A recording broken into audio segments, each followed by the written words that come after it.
하나님의 말씀 함께 보겠습니다. 오늘 우리에게 주시는 하나님의 말씀은 고린도전서 12장 7절에서 11절 말씀입니다.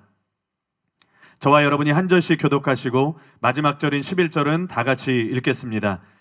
각 사람에게 성령을 나타내심은 유익하게 하려 하심이라.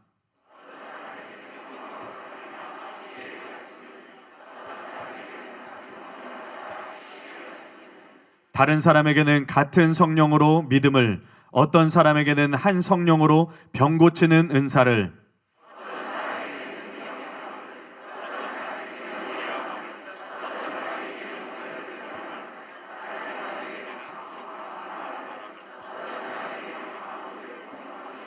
다 같이 읽겠습니다. 이 모든 일은 같은 한 성령이 행하사 그의 뜻대로 각 사람에게 나누어 주시는 것이니라. 아멘. 이제 담임 목사님께서 나오셔서 지혜의 말씀과 지식의 말씀에 대한 저의 해석이 옳다는 확실한 증거들, 이런 제목으로 하나님의 말씀 선포해 주시겠습니다.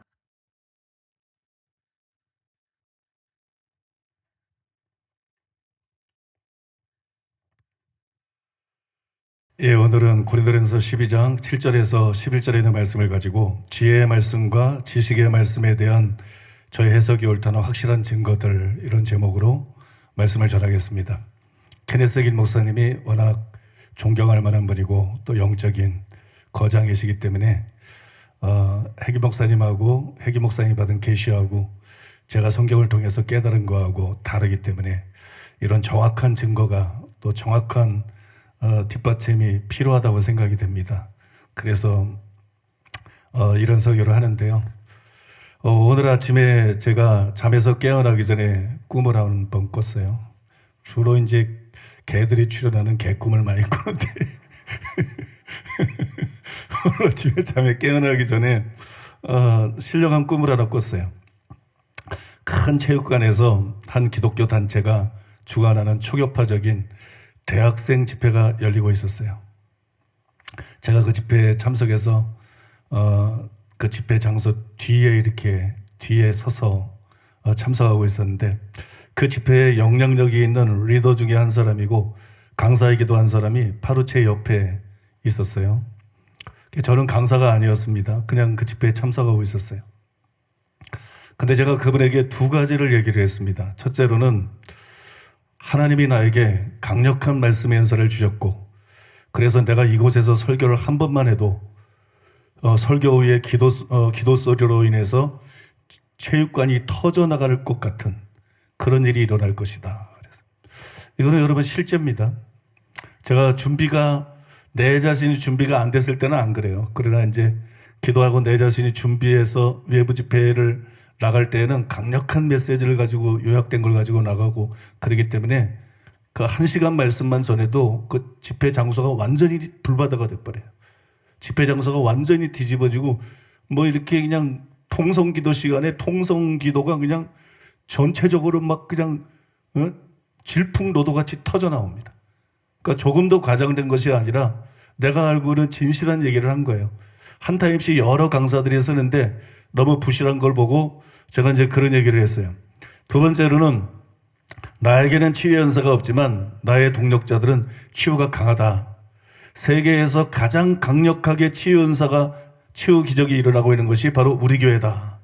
그랬더니 그 말을 듣고 앞에 있는 사람이 끔찍 놀라가지고 뒤로 돌아보더라고. 안 믿어지겠지? 그래서 여러분, 저는 계속해서 살아가는 사람들을 모임에서 일어나고 있는, 또 아프리카 선교 현장에서 일어나고 있는 그런 놀라운 기적들에 대해서 자세히 그 사람에게 얘기를 해줬어요. 잠시 후에 저는 제가 그곳에 깜짝 강사로 서 있는 모습을 봤어요. 왜 모습을 봤다 그러느냐, 제 육신은 강대상에 서 있었는데 제 영은 뒤에 있었어요. 그래서 제가 강대상에 이렇게 서 있는 모습을 봤어요. 아마도 그 교수가 내 얘기를 듣고 감동을 받아가지고 이 순서를 바꿔가지고 갑자기 나를 강사로 세웠던 것 같아요.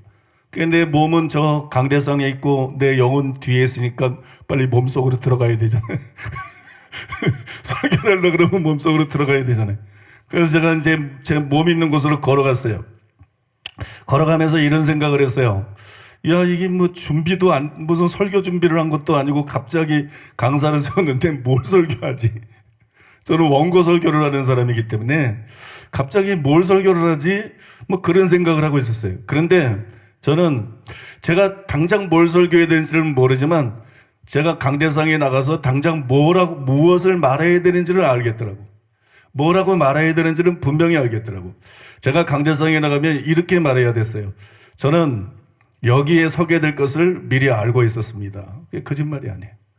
저는 여기에 서게 될 것을 미리 알고 있었습니다. 그 교수하고 얘기하고 난 다음에 갑자기 성령님께서 제게 강력한 말씀을 부어주기 시작했어요. 강력한 말씀을 부어주기 시작했는데 왜 이러시지? 강사를 지금 세우려고 그러시나? 그렇게 생각을 했어요. 그래서 저는 여기에 서게 될 것을 알고 있었습니다. 왜냐하면 올라오기 전에 하나님께서 제 영에 이런 말씀을 주셨기 때문입니다. 그래서 하나님께서 제 영에 주신 말씀은 이런 내용입니다. 그 내용 때문에 제가 지금 이 얘기를 하고 있어요. 그 내용은 이런 내용입니다. 구약시대에 사람들이 왜 선지자를 찾아갔느냐 그렇게 말씀했어요. 구약시대 때 왜 사람들이 선지자를 찾아갔느냐. 하나님이 그들에게 하시는 정확한 말씀을 듣기 위해서다. 그들이 선지자 입에서 나오는 그들은 선지자들의 입에서 나오는 정확한 예언을 들었다. 그런데 내가 설교하는 것을 들으면 똑같이 정확한 하나님의 말씀을 들을 수가 있다. 그것은 단순히 정확한 예언이 아니라 그 정확성에 비할 수 있는 정확한 성경적인 복음과 진리들이다. 그렇게 말씀했어요. 이것이 여러분 제 마음속에 굉장히 깊이 와닿았어요. 그리고 사실이 되는 걸 알았어요. 어떻게 이렇게 절묘하게 묘사를 하시지? 어떻게 이렇게 절묘하게 묘사하시지? 구약시대의 선지자들의 예언이 틀리지 않았어요. 정확했어요. 마찬가지로 마치 거기에 비할 수 있을 정도로 내 설교를 듣게 되면 성경에 계시되어 있는 정확한 복음들과 진리들을 그렇게 듣게 될 것이다. 그래서 내 설교를 듣는 것이 중요하다. 그래서 여러분 그 얘기를 먼저 하시려는 거예요. 그 얘기를 먼저 선포를 하고 사람들에게 기대감을 막 끌어올리고 난 다음에 그 다음에 설교를 시작을 하는 거예요. 근데 오늘 제가 이 말씀을 왜 드리느냐? 제가 꿈에서 깨어나자마자 그걸 이렇게 꿈 내용을 잊어버리기 전에 받아 적었어요. 받아 적었는데 여러분 이 말씀은 오늘 설교하고도 관련이 있어요. 오늘 설교하고도 무관하지 않습니다. 여러분 유명한 케네스 해긴 목사님이 예수님께 직접 받았다는 계시와 내가 성경을 깨달은 게 달라요. 케네스 해긴 목사님을 저도 존경하고 여러분도 존경하고 대단한 분이기 때문에 여러분들이 혼란을 느낄 수도 있어요. 그러나 지금 전하는 말씀이 얼마나 정확한 말씀인지를 미리 꿈으로 주님께서 확증해 주시는 것이라고 믿습니다. 저는 지혜의 말씀은 진리에 대한 깨달음과 설교가 계시적으로 임하는 은사고, 그 다음에 지식의 말씀은 성경과 종교서적을 읽을 때 학자처럼 잘 이해하게 해주는 그런 은사라고 정의를 했습니다. 이것이 제가 알고 있는, 그 다음에 제가 오랫동안 경험해온 지혜의 말씀과 지식의 말씀의 은사예요. 그러나 이 은사들이 과연 그런 은사일까? 과연 실제로 그런 말씀의 은사일까? 케네스 해긴 목사님 때문에 우리가 믿는 것을 머뭇거릴 수도 있어요. 그래서 이걸 우리가 어떻게 확신할 수가 있는가? 이 해석이 해긴 목사님이 받은 계시가 그게 오류였고, 제가 지금 말씀드리는 것이 정확한 해석이라는 것을 우리가 어떻게 확신할 수가 있는가? 그 신기한 증거들을 오늘 여러분들에게 설명해 드리기를 원합니다. 첫째로 따라해 보겠습니다. 은사에 대한 베드로 사도의 가르침. 베드로는 은사를 크게 두 부류로 분류를 했습니다. 바로 말씀과 봉사예요. 베드로전서 4장 10절로 11절. 각각 은사를 받은 대로 하나님의 여러 가지 은혜를 맡은 선한 청지기 같이 서로 봉사하라. 만일 누가 말하려면 하나님의 말씀을 하는 것 같이 하고, 누가 봉사하려면 하나님이 공급하시는 힘으로 하는 것 같이 하라. 이는 범사의 예수 그리스도로 말미암아 하나님이 영광을 받으시게 하려 함이니 그에게 영광과 권능이 세세 무궁하도록 있느니라. 아멘. 여기 보면 만일 누가 말하려면 하나님의 말씀을 하는 것 같이 하고 이렇게 기록되어 있는데, 이 부분에 대해서 마이클 벤틀이나 박윤선 박사나 이상근 박사님은 설교를 뜻한다 그렇게 해석을 했어요. 퍼인 퍼킨스라는 학자는 예언으로 보았습니다. 반면에 WBC 베드로전서 주석에서는 그 램지 마이클스가 둘 다를 의미하는 것이다. 그렇게 해석을 했는데 저는 세 번째가 제일 타당해 보입니다. 그러니까 적어도 여기 나오는 적어도 여기에 나오는 만일 누가 말하려면 하나님의 말씀을 하는 것 같이 하고 여기에 말씀의 은사가 포함되어 있다는 것이 말씀의 은사가 포함되어 있다고 보아야 됩니다. 여러분 제가 뭘 말하려고 하는지 아시겠어요? 뒤에 있는 사람은 벌써 눈치를 채셨을 텐데 베드로는 은사를 말씀을 포함한 말하는 은사와 봉사의 은사 두 가지로 대별을 했어요. 말씀을 포함한 말하는 은사와 봉사의 은사. 바울은 로마서 12장에서 성령의 은사들을 논하면서 가르치는 은사에 대해서 말했어요. 다른 은사만 말하지 않고 역시 말씀의 은사를 포함시켰어요. 더구나 여러분 에베소서 4장 12절에 보면 에베소서 4장 11절에 나오는 그런 사역 은사들을 보면 거기 전부 가르치는 거하고 관련있는 은사예요. 사도, 선지자, 보험전하는 자, 목사, 교사 이게 전부 가르치는 거하고 관련있는 그런 은사들입니다. 그런데 고린도전서 12장에 9가지 은사를 케네세긴 목사님처럼 지혜의 말씀을 그런 식으로 이해하고 지식의 말씀을 그런 식으로 이해하면 말씀의 은사가 없어요. 다른 데는 전부 말씀의 은사가 주가 되거나 말씀의 은사가 포함되어 있는데 그죠? 그리고 말씀의 은사들을 앞세우고 있는데 그런데 여러분 여기는 말씀의 은사가 없어요. 이거 이상하지 않아요? 구조 자체가 이건 이상한 것이에요. 왜 가장 중요한 말씀의 은사는 빼뜨리고 다른 은사들만 말하고 있을까? 사도 바울이 그럴 리가 없다는 것이. 그러니까 케네세긴 목사님처럼 두 가지 은사를 해석하는 것은 잘못된 해석이라는 것입니다. 이 두 가지 은사는 제가 여러분들에게 해석해 드린 대로 말씀의 은사로 보아야 성경 전체가 보여지는 것하고 구조가 맞다는 것이에요. 두 번째로 따라해 보겠습니다. 고린도전서 12장에 있는 두 은사 목록. 요거는 제가 청기 누설을 좀 했어요. 웃어야 되는데. 지난 시간에, 지난주 설교 때 이 부분에 대해서는 제가 필요 이상으로 좀 자세하게 설명을 해가지고 거기서는 간단하게 짚고 넘어오고 여기서 자세히 설명해야 되는 건데 좀 자세히 설명을 했어요. 그래서 여기서는 아주 간단하게 설명하려고 합니다. 뭐 중복되는 거 없고 시간도 없기 때문에.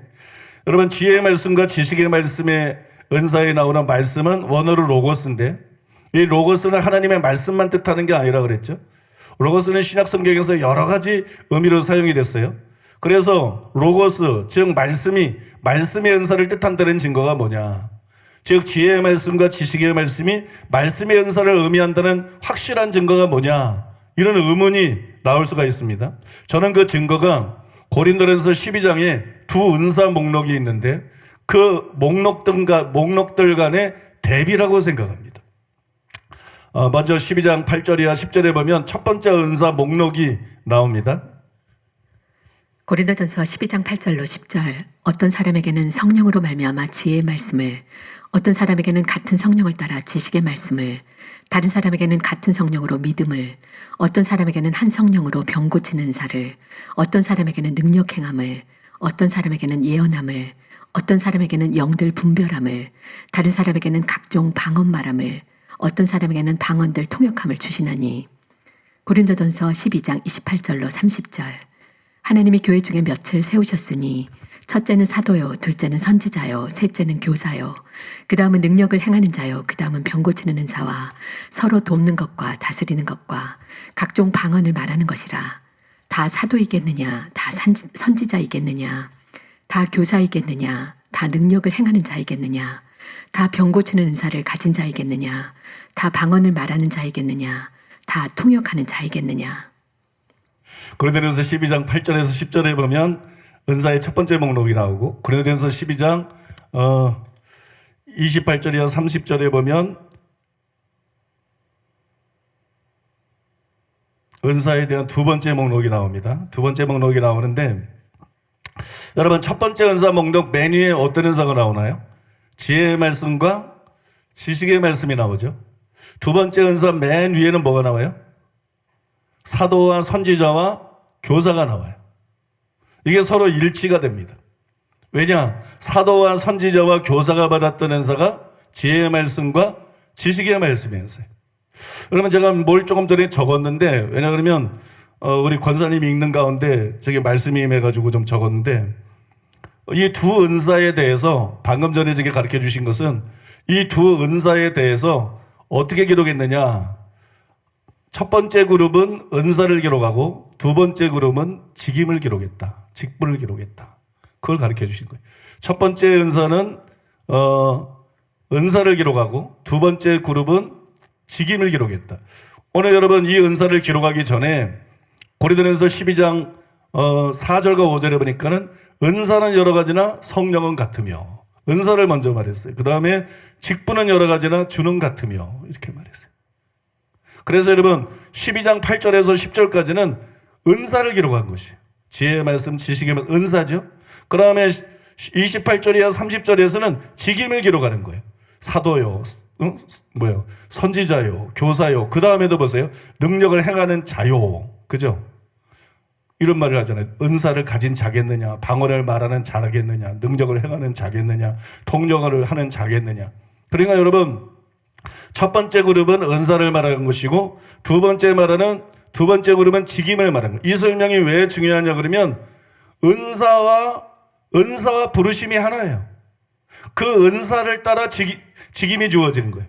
바꿔 말해서 직임에 맞는 은사가 주어지는 거예요. 믿습니까? 그러니까 이 두 그룹이 무관하지 않다는 것이, 이 두 그룹은 무관한 것이 아니고 이 두 그룹은 뭔가 이렇게 조화가 이루어져 있다는 거예요.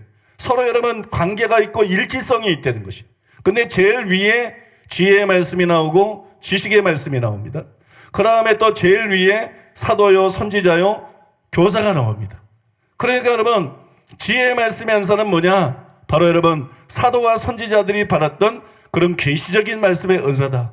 그 다음에 지식의 말씀의 은사는 뭐냐? 바로 교사들이 받았던 그런 지식적인 말씀의 은사다. 그거를 뜻한다는 것이 이 구조를 통해서 분명히 드러난다는 것이.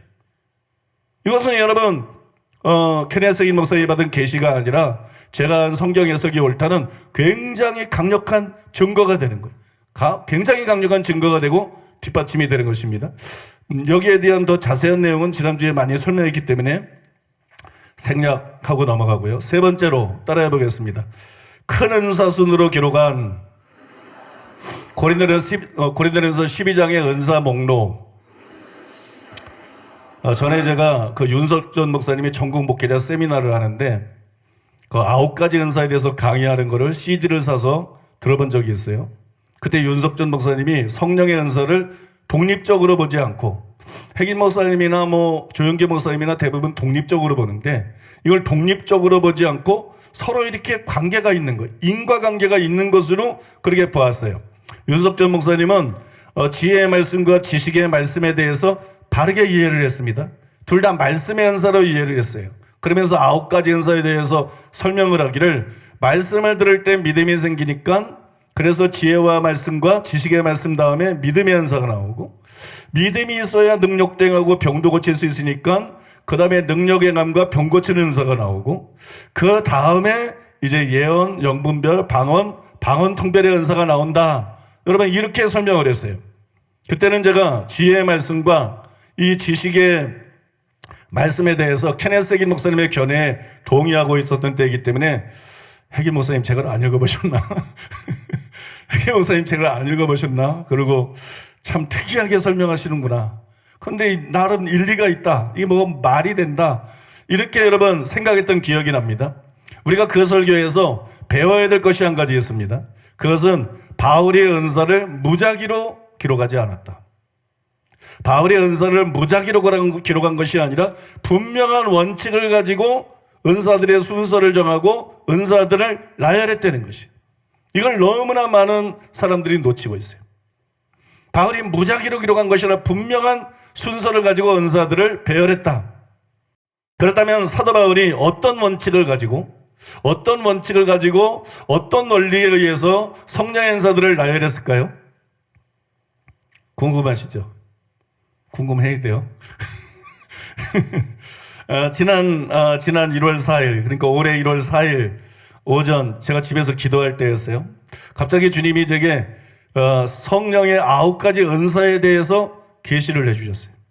그 다음에 약 2주 후인 1월 20일 날 제가 수양관에 있었는데 그때 또다시 주님께서 성령의 은사에 대해서 제게 추가로 계시를 해주셨습니다. 그래서 그때부터 그것을 토대로 또 이제 성령의 은사에 대해서 제가 연구하기를 시작했는데, 그래서 주님이 주신 계시와 연구한 것을 종합해서 도달하게 된 결론에 대해서 여러분들에게 설명해 드리기를 원합니다. 먼저 고린도전서 12장 8절에서 10절에 나오는 9가지 은사는 은사가 주어진 순서대로 기록한 것이 아닙니다. 은사가 주어진 순서대로 기록한 것이 아니에요. 왜냐하면 오순절날 방언이 제일 먼저 임했어요. 근데 여러분, 방언이 제일 나중에 나오죠. 그러니까 은사가 주어진 순서대로 기록한 것이 아니에요. 그러면 어떤 순서로 사도 바울이 은사들을 기록했을까요? 이게 굉장히 중요한데요. 한번 따라해 보겠습니다.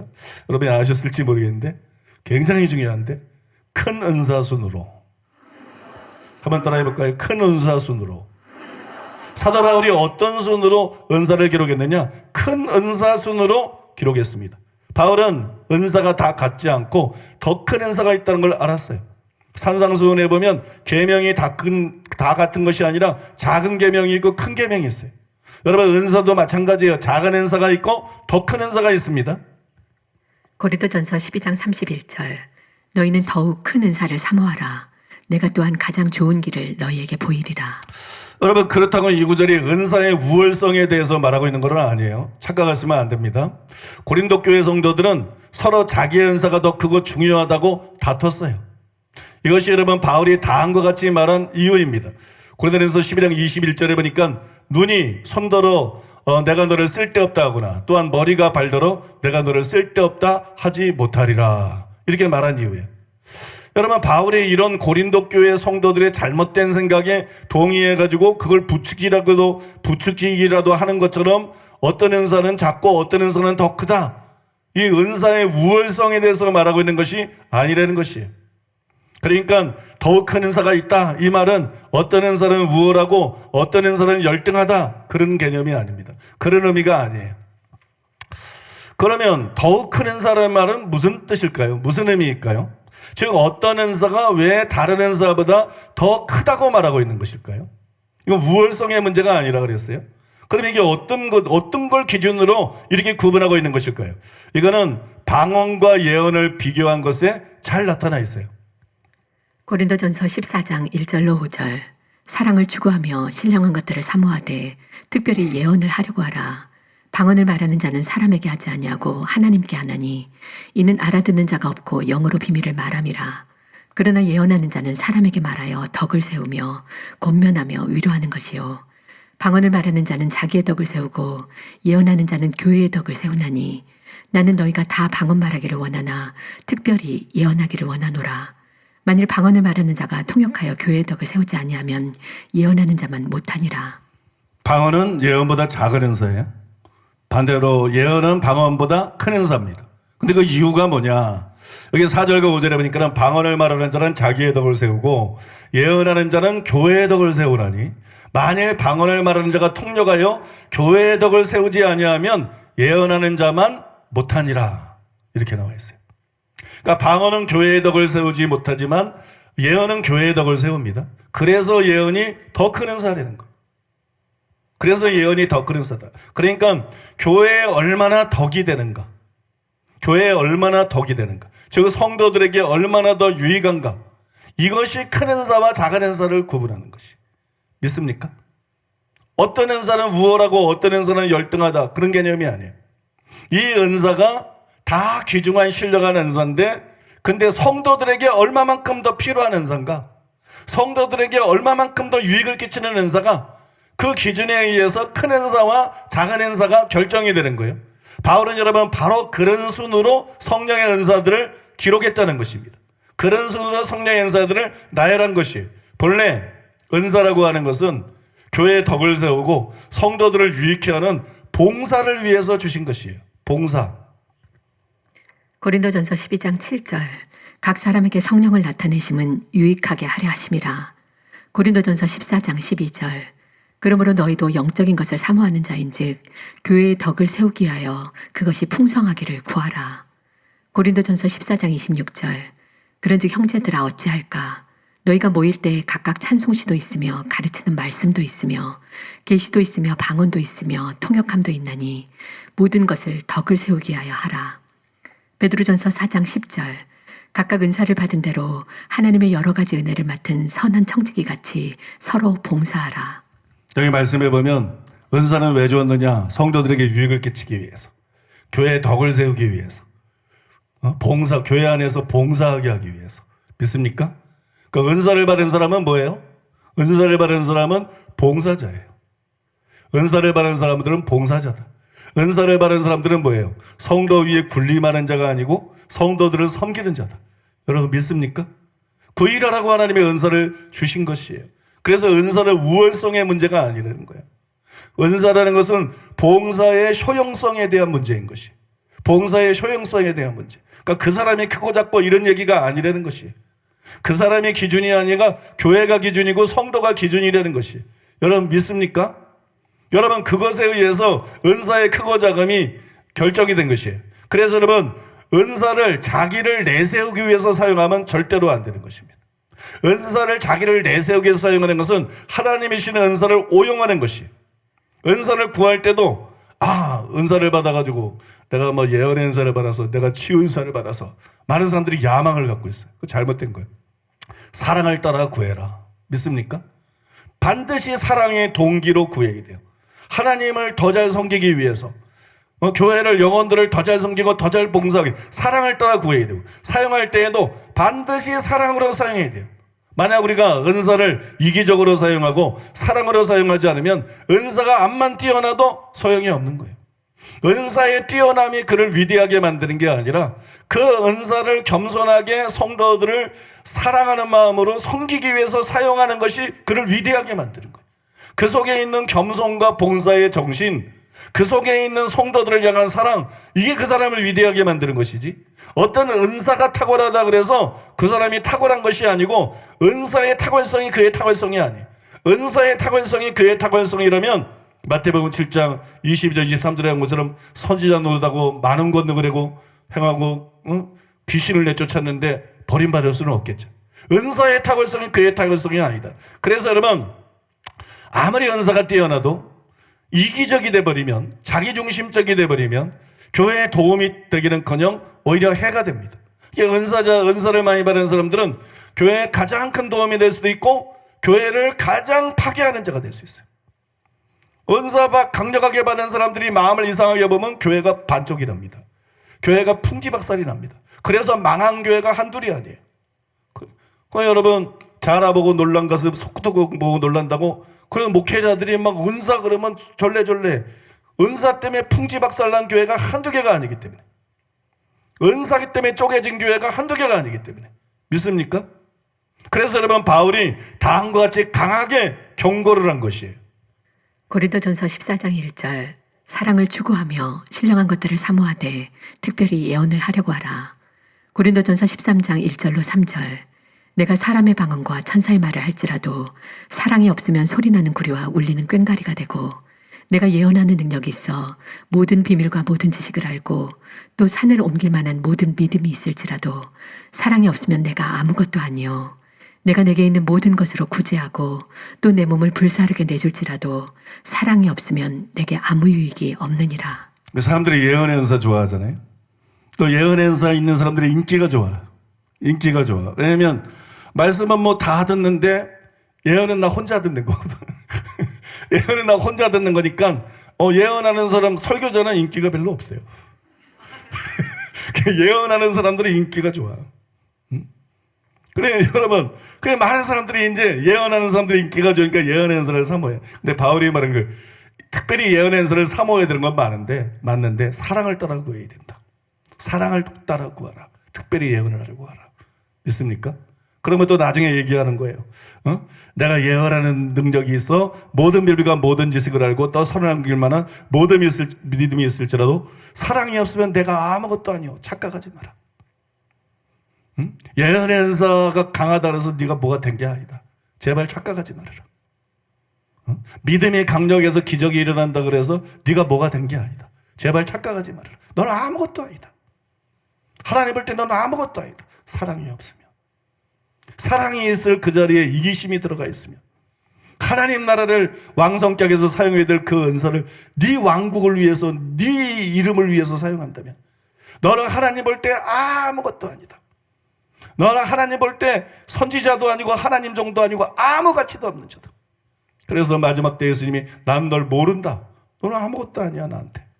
아무 의미가 없어. 난 널 몰라. 이 불법을 행하는 자들아. 돈을 받았으면 돈 준 사람이 시킨 일을 해야지.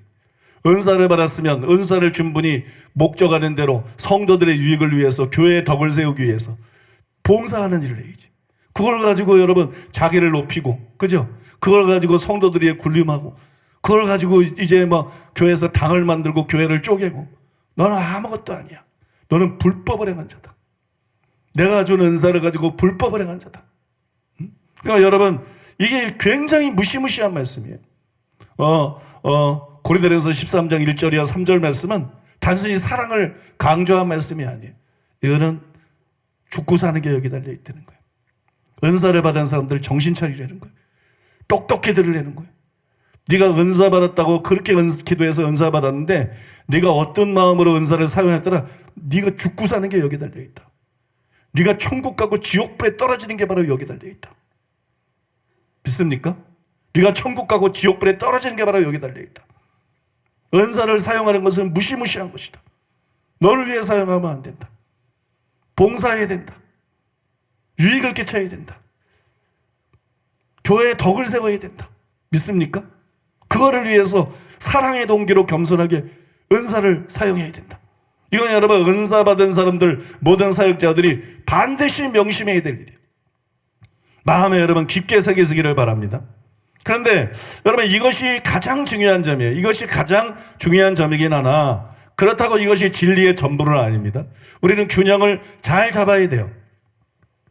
고린도전서 12장 28절로 31절 하나님이 교회 중에 몇을 세우셨으니 첫째는 사도요, 둘째는 선지자요, 셋째는 교사요, 그 다음은 능력을 행하는 자요, 그 다음은 병 고치는 은사와 서로 돕는 것과 다스리는 것과 각종 방언을 말하는 것이라.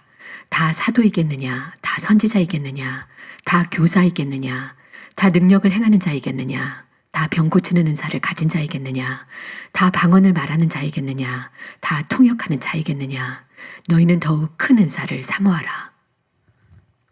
여기에 보면 첫째, 둘째, 셋째라는 말이 나오죠. 첫째는 사도요, 둘째는 선지자요, 셋째는 교사요. 근데 케네스 긴 목사님이 첫째는 사도요 이 말에 대해서 이렇게 그의 책에서 쓰고 있어요. 사도는 이 말씀 안에 열거되는 목록 중 첫 번째로 등장하는 사역의 은사입니다. 하지만 이 사도직이 지역교회에서 가장 중요한 사역 은사라거나 사도가 교회 내 다른 사역들을 다스려야 함을 의미하는 것은 아닙니다. 또 해긴 목사님의 다른 책에 보게 되면 사도, 선지자, 복음 전하는 자, 목사, 교사가 이게 중요 도서행도로 기록된 것이 아니라 교회에 이제 생겨난 직분 순서대로 맨 처음에 하나님이 사도를 세우셨으니까 예수님이 생겨난 그 순서대로 기록한 것이다. 이런 말씀도 있어요. 이 두 가지가 합해가지고 많은 혼란을 일으키고 있어요. 여러분 이것은 반만 맞고 반은 틀린 말이에요. 반만 맞고 반은 틀린 말인데 사도가 교회 내의 다른 사역들을 다스려야 함을 의미하는 것은 아닙니다. 이렇게 해긴 목사님이 말했는데 이거는 맞습니다.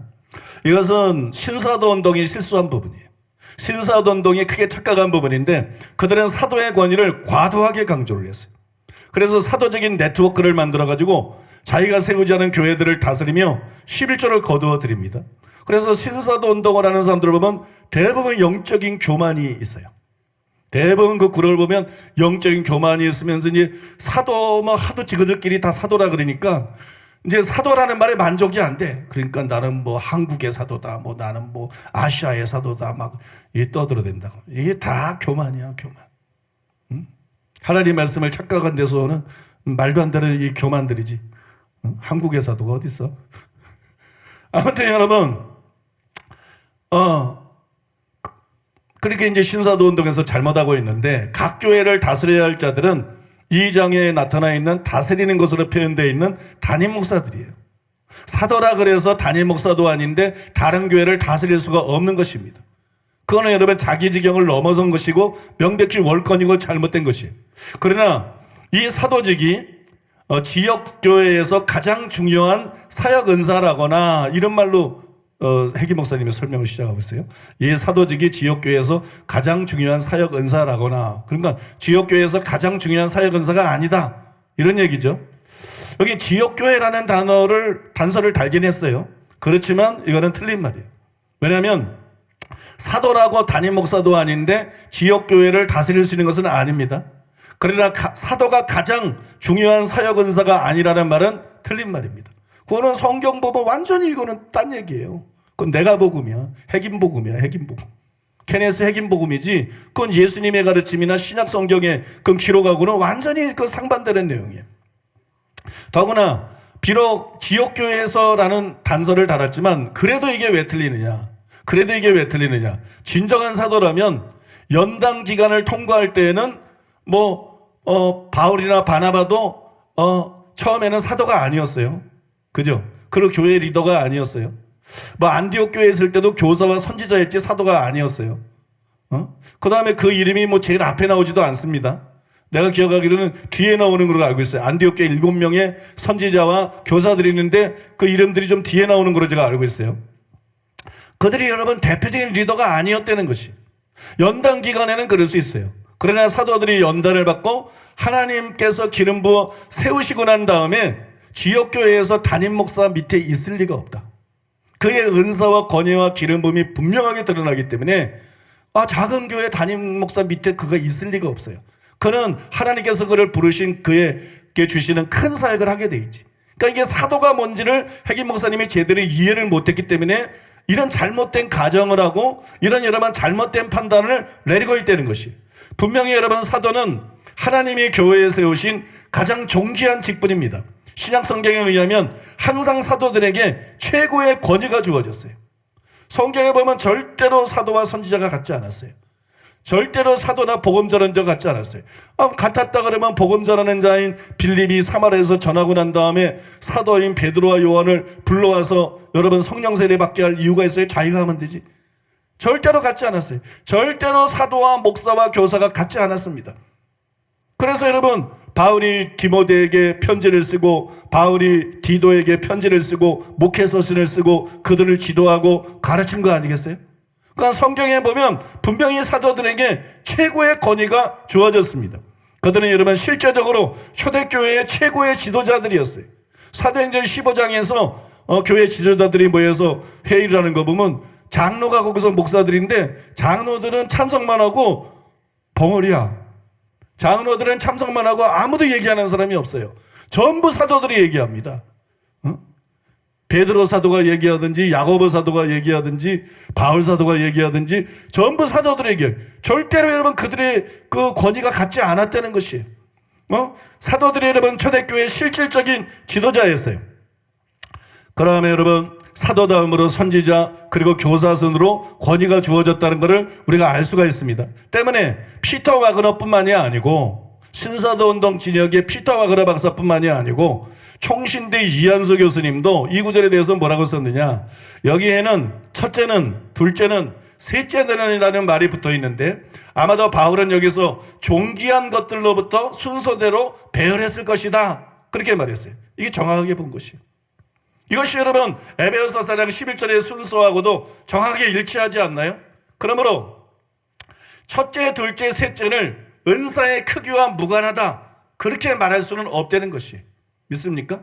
그 해길 목사님의 주장은 잘못된 것이든 그럴 수는 없는 것이 그 뒤에 나오는 더욱 큰 은사를 사모하라 이 말씀 역시 이거를 뒷받침해 주는 거예요. 그러니까 문맥에 의하면 첫째, 둘째, 셋째가 더욱 큰, 다시 말해서 큰 은사하고 관계가 있다는 것입니다. 그러면 여러분 첫째, 둘째, 셋째를 무조건 순위나 중요성으로는 무관하다 그런 말이 굉장히 겸손하게 보일 수도 있고 그런 말이 굉장하게 덕스럽게 보일 수 있지만 그건 교회의 질서를 무너뜨리는 것이다. 그거는 성경을 곡해한 것이고 올바로 균형을 잡지 못한 것이라는 것을 우리가 분명히 알아야만 됩니다. 이상 설명해 드린 것처럼 여러분 은사들은 서로 크기나 중요성이 다릅니다. 또한 더 큰 은사를 받은 사람들에게는 더 큰 책임과 권위가 주어져요. 우리는 권위에 대해서 알레르기 반응을 갖고 있어요. 우리는 권위에 대해서 착하게. 근데 권위는 그냥 사도니까 주어지고 그냥 목사니까 주어지고 이런 게 아니에요, 여러분. 권위는 은사 따라 주어지는 거예요. 직분도 은사 따라 주어지는 것이고요. 직분도 은사 따라 주어지는 것이고, 권위라고 하는 것은 더 큰 은사에게는, 더 큰 은사를 받은 사람은 더 큰 책임이 있어요. 하나님 그를 통해서 더 큰 일을 하기 원하시니까. 더 큰 일을 하려니까 그 일을 하기에 필요한 더 큰 권위가 주어지는 거예요. 권위는 사람을 높이는 것이 아니에요. 권위는 여러분 교회의 유익을 위해서 주어진 거예요. 그러니까 더 큰 은사를 받은 사람에게는 더 큰 책임과 권위가 주어집니다. 당연히 여러분, 하나님은 사도들에게 가장 큰 권위를 주셨어요. 사도들에게 가장 중요한 은사를 주셨기 때문에, 가장 큰 은사를 주셨기 때문에 사도들에게 가장 큰 원수를 주셨어요. 권위를 주셨어요. 이거는 사도 바울의 고백에 분명하게 나타나 있습니다. 고린도전서 4장 21절에서 바울이 뭐라 그랬느냐, 오늘 목사들이 성도들에게 이렇게 말할까요? 근데 사도 바울은 이렇게 말합니다. 너희가 무엇을 원하느냐?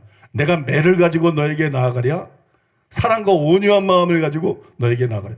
어떤 목사가 이렇게 말하겠어? 근데 바울이 편지를 쓰는데 그래요. 교회에 편지를 쓰는데 너희 뭘 원해? 둘 중에 하나 선택해라. 내가 매를 가지고 너에게 나가서 치랴? 아니면 사랑과 온유한 마음으로 나가랴? 그럼 너희들의 선택에 달렸다. 너희 하기 나름이다. 이게 보통 권입니까, 여러분? 그 다음에 고린도전서 14장 30절, 만일 누구든지 자기를 선지자나 혹은 신령한 자로 생각하거든 내가 너희에게 편지한 이 글이 주의 명령인 줄 알라. 선지자, 예언하는 자, 신령한 자, 다른 은사를 받아서 막 기적을 행하고 능력을 많이 행하는 사람들이 여기다 포함이 됩니다. 그런 사람들 위에 있다는 거예요. 그런 사람들 위에 있다. 내가 너에게 편지하는 이 글이 주의 명령인 줄 알아라. 믿습니까? 이걸 주의 말씀으로 알고 주의 명령으로 알고 순복하라는 거예요. 선지자들도 순복하고 그 다음에 다른 신령한 은사를 받은 사람들도 순복하라는 것이에요. 강력한 권위를 주장하고 있죠. 절대적인 권위를 주장하고 있습니다. 그 다음에 고린도후서 10장 8절 보세요. 주께서 주신 권세는 너희를 무너뜨리려고 하신 것이 아니요 세우려고 하신 것이니 내가 이에 대하여 지나치게 자랑하여도 부끄럽지 아니하리라. 권위는 사람을 높이려고 주어지는 게 아니에요. 권위는 성도들을 위해 주어지는 거예요. 믿습니까? 권위가 세워져야 교회가 세워지는 거예요. 권위가 세워져야 성도가 세워지는 거예요. 여러분 믿습니까? 설교를 들어도요, 권위를 인정하느냐 안 하느냐에 따라서 은혜 받는 게 완전히 틀려요. 고넬료 집에 가서 베드로가 가니까 고넬료가 절을 하면서 그래요. 우리가 하나님의 말씀을 듣고자 하여 다 하나님 앞에 있나이다. 이래. 하나님 앞에 있나이다. 그렇게 베드로 사도의 권위를 분명하게 인정하고 겸손하고 사모한 마음으로 들으니까 보통은 설교 100번 들어도 성령이 안 임하는데 설교를 듣기도 전에 설교를 시작할 때 오순절에 임했던 성령이 임해버려요. 은혜 받는 게 틀려요. 그러니까 똑같은 설교, 오늘 설교 듣고 나서도 그럴까? 설교 듣고 난 다음에 오늘 목사님 설교가 어쩌고 저쩌고 그럼 날 개뿔같이 생각하는 거야. 지가 목사면 나야 뭐 어쩌고 저쩌고. 응? 권위를 인정하지 않는 거야. 그 원망 불평하는 사람들의 마음속에는 권위를 인정하지 않는 교만이 있는 거야. 교만이. 권위를 인정하니까 말씀의 은혜를 못 받는 거야. 그렇게 말을 해. 그게 하나님 말씀으로 안 들리는 거야. 그냥 사람 말로 들리는 거야. 여러분 믿습니까? 그러나 여러분, 권위를 인정하는 사람은 말씀을 듣기 전부터 막 사모하는 마음이 타오르는 거야. 사모하는 마음이 불타오르고 그 듣는 말씀들이 사람의 말이 아니라 하나님 말씀을 들으니까 책망의 말씀을 들어도 그게 그냥 마음에 그냥 비수같이 꽂혀가지고 탄식이 나고 회개가 되는 거예요. 믿습니까? 그냥 책망을 해도 은혜가 되는 거예요. 책망을 해도 감사가 되는 거예요. 여러분 그렇지 않아요? 하나님은 교만한 자를 물리치시고 겸손한 자에게 은혜를 주신다 하였느니라. 똑같은 설교 들었는데 왜 어떤 사람은 은혜 받고 눈물을 흘리는데 왜 어떤 사람은 설교 끝나면 쌍심 지키면서 집에 가면서 내 욕하는가? 난 똑같은 사람인데 왜 이렇게 설교 반응이 다른가? 하나는 교만하고 하나는 겸손한 거예요. 하나는 권위를 인정하고 하나는 권위를 인정하지 않는 거예요. 택하시기 바랍니다. 여러분 겸손하게 권위를 인정하고 은혜 받는 여러분 되시기를 바랍니다. 그러면 제가 매를 갖고 나가진 않지만 하나님이 맴매하십니다. 데살로니가서 2장 7절에 보니까 우리는 그리스도의 사도로서 마땅히 권위를 주장할 수 있으나, 빌레몬서 1장 8절에 보면 이러므로 내가 그리스도 안에서 아주 담대하게 내게 마땅한 일로 명할 수도 있으나. 여러분, 이게 얼마나 강력한 권위를 얘기하고 있습니까? 강력한 권위를 얘기하고 있죠. 사도들에게 이런 권위를 주신 것은 사람을 높이기 위한 것이 아니라 교회의 유익을 극대화시키기 위한 거예요. 성도들의 유익을 극대화시키기 위한 것입니다. 그러므로 우리는 질서를 위해서, 그 다음에 최대한의 유익을 얻을 수 있도록 하나님의 사도들에게 주신 권위를 볼 수 있어야 되고, 또 거기에 즐거이 순복해야 될 줄로 믿습니다. 여기서 이제 중요한 질문을 하나 하겠습니다. 중요한 질문. 우리는 바울이 고린도전서 12장 28절이야 30절에서 사역 은사들을 비롯해서 이 성령의 은사들을 큰 은사순으로 기록했다는 것을 알았습니다. 성령의 은사를 큰 은사순으로 기록했다. 물론 여러분, 은사 하나하나를 크게 순으로 나열한 건 아니에요. 그러나 전체적으로 보면 큰 은사순으로 나열했습니다. 즉 은사를 낱낱이 크게 순으로 나열하지는 않았지만, 지금 28절에서 30절을 말하고 있는 건데, 크게 순으로 나열하지는 않았지만 그룹별로, 첫 번째는 말씀의 은사, 두 번째는 기적을 행하는 은사, 세 번째는 뭐 예언 같은 계시의 은사, 뭐 이런 순으로, 크게 순으로 분명히 나열을 했어요. 자, 두 번째 그룹에서 분명히 크게 순으로 나열하고 더욱 큰 은사를 사모하라는 말로 끝을 냈는데, 근데 첫 번째 은사 그룹은 크게 순으로 나열하지 않고 그냥 무작위로 나열했겠는가? 여러분 어떻게 생각하세요? 그랬을 리가 없다는 것이. 믿습니까? 또 아까 이제 첫 번째 그룹은 은사를 말한 거고, 두 번째 그룹은 직분을 말한 거다. 이게 서로 분명한 관계가 있다는 걸 알았기 때문에 더 그럴 수 없다는 게 이제 분명해졌죠. 그죠? 그러니까 두 번째 은사 그룹처럼 첫 번째 은사 그룹도 분명히 여러분 크기의 순으로 기록을 한 것이라는 것이.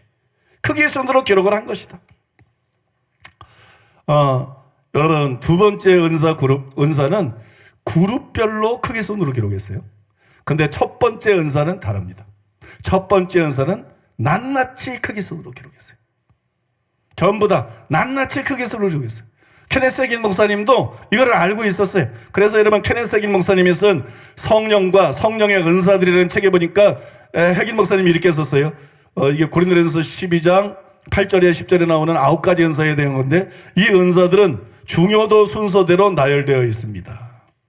3가지 계시의 은사 중에서 지혜의 말씀이 최고의 은사입니다. 3가지 능력 은사 중에서 믿음의 은사가 최고의 은사입니다.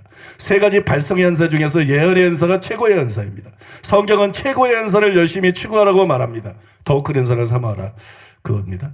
그 다음에 지혜의 말씀은 모든 은사 중에서 최고의 은사입니다. 해긴 목사님이 그걸 알고 있었어요. 놀랍게도 그걸 캐치하고 있었어요. 고린도전서 12장 8절이야 10절에 나오는 성령의 은사는 두 번째 그룹과 달리 단순히 그룹별로가 아니라, 분류별로가 아니라 이 낮게 각각의 은사들이 크기 순으로 쭉 기록을 한 것이에요. 이게 굉장히 중요한 것이에요, 여러분.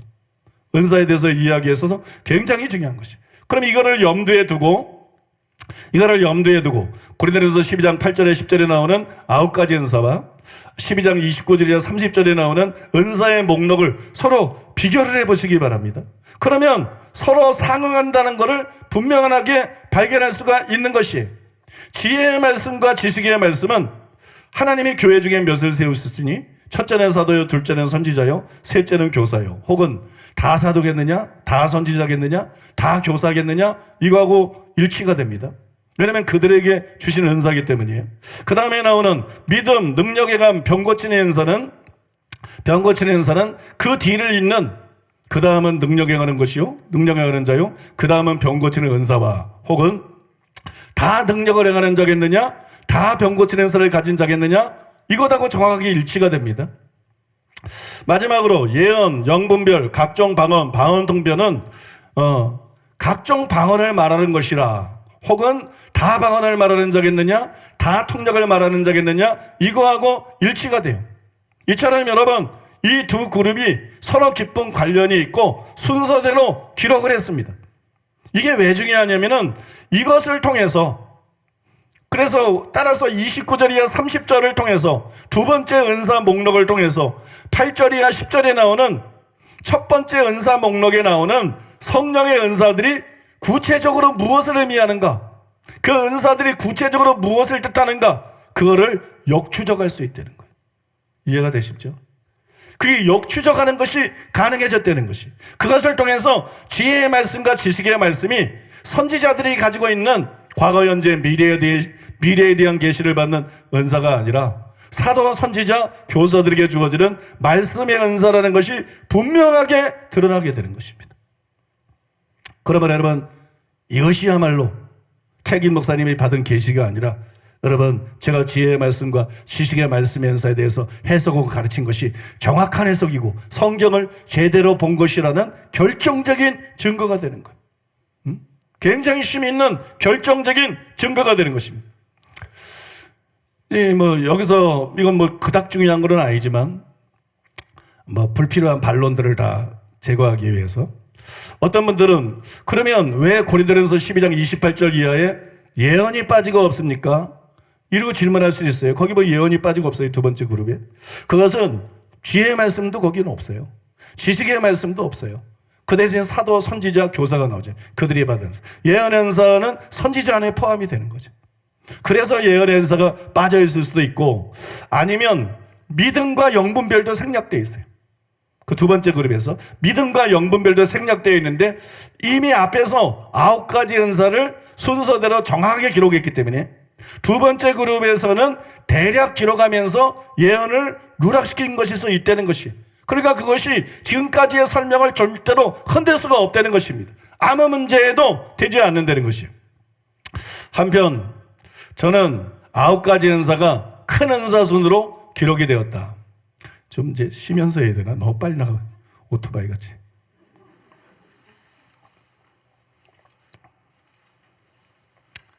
자, 9가지 은사가 큰 은사 순으로 기록되었다. 이거를 더 세밀하게 여러분들에게 증거할 수 있어요.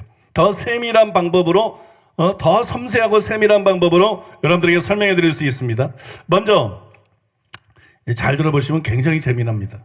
먼저, 지혜의 말씀과 지식의 말씀은 이미 말했듯이 사도, 선지자, 교사에게 해당되는 목회자들이 받는 은사예요. 이것은 양들에게 필요한 꼴을 준비시키는 은사로 성도들을 위해서 가장 필요한 은사입니다. 그러므로 가장 중요한 이 두 은사를 교회 목회자에게 가장 중요한 두 은사를 맨 앞에 기록하는 것이 너무나 당연한 것이죠. 그 다음 바울은 믿음, 능력의 응함과 병 고치는 은사를 기록했습니다. 기적을 행하는 은사들을 예언의 은사보다 앞세웠어요. 그죠? 이 은사들은 말씀을 확증해주는 역할을 하기 때문에 예언보다 큰 은사라고 생각을 한 거예요. 제일 중요한 건 말씀이고 그 다음에 기적을 행하는 은사들은 이 말씀을 확증해준다. 그러니까 그 다음에 중요한 은사는 바로 말씀의 은사다. 그렇게 여러분 판단을 했습니다. 이것도 당연한 것입니다. 예를 들어서 구약의 선지자들을 한번 생각해 보세요. 계시만 받은 선지자들이 있어. 그게 소선지서를 기록한 선지자들이, 그죠? 주로 이제 계시만 받은 선지자들이에요. 이런 선지자들보다 이사야나 예레미야나 다니엘 같은 선지자가 기적을 함께 행했던 이런 선지자들이 더 큰 선지자로 보통 평가를 받고 있습니다. 그 다음에 이들보다도 엄청난 표적과 기적을 행한 선지자들이 있어요. 그게 모세입니다. 그게 엘리야입니다. 그게 엘리사입니다. 그렇지 않습니까? 이런 사람들은 여러분 다른 선지자하고 우리가 전혀 다르게 생각합니다. 선지자 중에 최고의 선지자들로 생각합니다. 실제로 여러분 변화선상에서 누가 나타났느냐? 소선지서를 쓴 선지자들이 나타난 게 아니고 대선지서를 쓴 선지자들이 나타난 게 아니고 그런 걸 안 쓴, 물론 모세오경을 썼지만 모세하고 엘리야가 나타났어요. 그러니까 어떤 것이 더 우월한 은사인지 어떤 것이 더 큰 은사인지를 이게 보여주고 있다는 것이. 믿습니까? 말씀의 은사가 제일 중요한 것이고 그 다음에 중요한 은사는 뭐라고요? 예언의 은사가 아니라 표적과 기사와 이적을 행하는 은사다. 그래서 그 은사를 두 번째로 놓았고 그것이 너무나 당연하다는 것이에요. 그 다음에 바울은 예언, 영들 분별함, 각종 방언들 통역함 순으로 기록을 했습니다. 이것도 여러분 너무 당연한 순서예요. 예언은 방언보다 큰 은사라는 걸 우리가 알아봤죠. 그래서 예언을 먼저 기록했습니다. 그 다음에 영분별이 나와요. 왜 영분별이 나오느냐? 예언이라는 것은 성령으로 하든지 악령으로 하든지 영으로 하는 것이에요. 미가야하고 400명의 거짓 선지자 그 예언이 보여주는 것처럼 성령으로 하든지 악령으로 하든지. 그래서 예언에 대해서는 영분별이 필요한 거예요. 이게 하나님께로부터 온 예언인지 귀신이 속살거리면서 우리를 속이려는 것인지 그걸 알아보기 위해서 영분별이 필요한 거예요. 그래서 예언의 은사를 놔두고 그 다음에 영분별의 은사를 기록한 것이에요. 그 다음에 방언의 은사를 기록했어요. 어떤 사람은 방언보다는 방언 통변이 크지 않습니까? 방언 통변할 수 있으면 예언과 같다고 했으니까. 근데 방언이 있어야 통변할 거 아니에요? 아니 방언이 없는데 그냥 통변할 수 있으면 그게 예언의 은사지. 그러니까 방언이 없이는 방언 통변 은사가 존재할 수가 없어요. 그래서 여러분 방언이 먼저 나오는 거예요. 이해가 되십니까? 그 다음에 여러분 마지막에는 방언 통변의 은사가 기록이 되어 있는 것이에요. 방언 통변의 은사가 기록이 되어 있는 것이. 그러니까 우리가 지금 설명해 드린 걸 보니까 정말로 고린도전서 12장 8절이나 10절에 나오는 성령의 9가지 은사가 개별적으로 큰 은사 순으로 정확하게 기록이 되어 있다는 것을 확인할 수가 있죠. 그래서 여러분 지혜의 말씀과 지식의 말씀의 은사가 말씀의 은사라는 것을 우리가 확인할 수가 있다는 말입니다.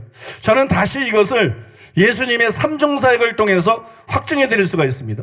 어떤 분은 아니 삼중사역이 성령의 9가지 은사하고 무슨 상관이 있나? 왜 삼중사역을 통해서 이거를 확인한다고 말을 하나? 확증할 수 있다고 말을 하나? 이렇게 생각할지도 몰라요.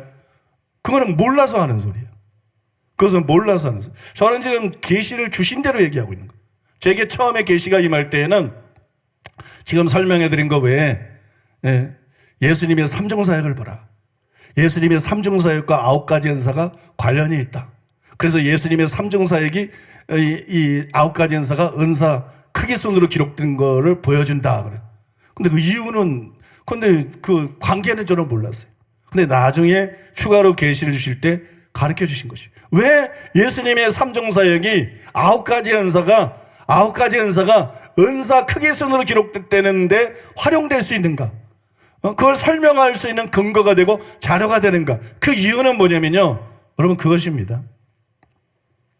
어디까지 제가 얘기하고 있는지. 삼중사역이 9가지 은사가 무슨 상관이냐? 그거는 여러분 교회는 예수님의 몸이기 때문에. 교회는 예수님의 몸입니다. 그리고 여러분 성도들은 지체의 각 부분입니다. 고린도전서 12장 12절 몸은 하나인데 많은 지체가 있고 몸의 지체가 많으나 한 몸인과 같이 그리스도도 그러하니라. 27절 너희는 그리스도의 몸이요 지체의 각 부분이라. 그리고 각 지체들에게 바로 예수님의 몸된 교회 안에서 눈이면 눈, 입이면 입, 손이면 손, 발이면 발, 바로 여러분 몸된 교회 지체라서 그 기능을 하라고 주신 은사가 그게 바로 성령의 9가지 은사예요. 믿습니까? 그게 바로 여러분 성령의 은사들이에요. 그러니까 성령의 은사를 왜 주셨느냐? 성령의 은사는 예수님의 몸인 교회로 하여금 예수님이 하신 일을 하고 예수님보다 큰 일을 함으로써 사역하라고 주신 것입니다. 또 오늘날 교회들이 강해 설교하고 제자 훈련하고 큐티하면서 우리는 건전한 교회야. 저 교회는 예언하니까 신비주의야. 저 교회는 병 고치니까 이단이야. 아우, 그건 숟가락이 아니라 주걱으로 때려줘야 돼. 그런 목사들은 그냥 새 주걱으로 그냥 뒤통수를 때려줘야 돼. 완전 소경들입니다, 이건. 완전 소경들이에요. 교회가 강해설교, 제자훈련, 이거는 여러분 불완전한 교회입니다. 옛날에 미다리 있었잖아, 미다리 드라마에.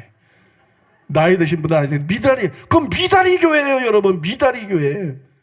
하나님께서 교회에 성경만 주신 게 아니라 성령을 부어주시고 여러분 목사뿐만 아니라 모든 신자들에게 지체의 각 부분에게 성령의 은사들을 골고루 나눠주신 것이에요. 목사 혼자로 안 되니까, 무슨 장로님 혼자 안 되니까, 권사님 교회 혼자 안 되니까 각자 은사들을 나눠주셔서 서로 한 몸이 되고 한 마음이 되고 겸손과 사랑으로 연합해서 경쟁하고 자기 높이는 것이 아니라 하나님 나라를 위해서, 하나님을 위해서, 영혼들을 위해서 동력하게 하심으로 말미암아 교회가 예수님의 몸으로 작동하기를 원하시는 것이에요. 믿습니까? 교회가 이름만 예수님의 몸이 아니라 실제로 예수님의 몸으로 작동하기 원하는 거예요. 여러분 믿습니까? 예수님이 하신 일을 하고 그보다 큰 일을 하기 원하시는 거예요. 그게 교회라는 거예요. 그게 그 교회, 그리스도의 몸인 교회가 해야 될 일이라는 거예요. 근데 예수님이 강해설교만 하고 제자들만 했나? 예수님이 그런 것만 했나? 아니에요. 예수님은 병 고치고 귀신 쫓고. 믿습니까? 그건 비정상적인 교회지. 그건 비정상을 자꾸 모델이라 그러고 성경적인 정상 보고 신비주의다, 광신이다, 모델. 이건 교회가 너무 어두워진 거야. 목회자들이 너무 분별력이 떨어진 거야. 성도들도 너무 분별력이 떨어진 거야. 그렇게 여러분 그냥 세뇌되고 끌려가면 안 됩니다, 여러분. 이게 소경된 인도자지, 이게 눈을 좀 바른 인도자지, 여러분 영혼을 위해서, 가족과 자녀 영혼들을 위해서 여러분 스스로 분별해야 되는 것이지. 믿습니까? 참 내가 한국교회 상태를 보면 기가 막혀요. 기가 막혀. 누구 하나 강해설교 제자훈련만 하는 교회에 대해서 문제 제기를 안 해. 근데 현대 종교도 이단 사냥꾼들도 꼭 예언하는 교회, 꼭 병 고치는 교회, 꼭 능력과, 이게 얼마나 잘못된 거냐고. 이게 얼마나 거꾸로 가고 있는 거냐고.